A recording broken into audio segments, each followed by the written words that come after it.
RJD ने पता नहीं बुलाया था या नहीं बुलाया।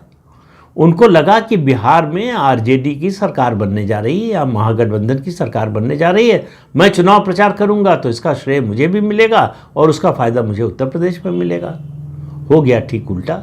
अगर वो समझदारी से काम लेते तो उनको समझ में आता कि आरजेडी की स्थिति क्या है बिहार में, जमीन पर क्या स्थिति है आरजेडी की। उसके अलावा अपने पिता के अनुभव से सीख लेते।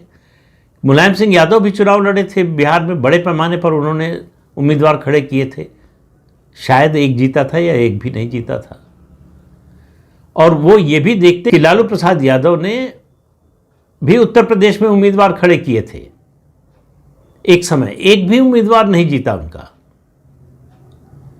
तो उनको समझ में आ जाता कि बिहार जाकर वो कुछ नहीं कर सकते, कोई वोट नहीं जोड़ सकते महागठबंधन के जनाधार में। लेकिन फिर भी गए, पैसा भी खर्च किया, समय भी खर्च किया।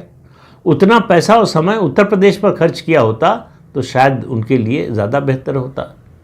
तो पीडीए का उनका तो कुछ मामला बन नहीं पा रहा है। अब उस पर मामला आ गया एसआईआर का, special intensive revision of electoral rolls का। तो मतदाता सूची का चुनाव आयोग शुद्धिकरण कर रहा है। अब उस पर उनकी हालत देखिए, एक दिन समर्थन करते हैं एसआईआर का, एक दिन विरोध करते हैं। एक दिन खुश हो जाते हैं कि बीजेपी के वोट कट गए, दूसरे दिन नाराज हो जाते हैं कि ये नए वोटर कहां से जुड़ रहे हैं। तो जमीन पर क्या हो रहा है इसका अंदाजा अखिलेश यादव को अभी तक नहीं हो पाया है।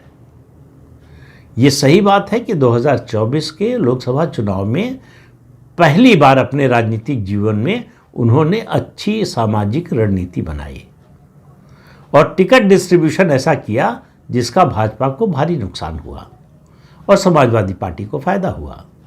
लेकिन वो ये भूल जाते हैं कि उस समय नैरेटिव जो है भाजपा के विरोध में था और वो भाजपा के एक नारे की वजह से अब की बार 400 पार, जिसका फायदा उठाया पूरे विपक्ष ने।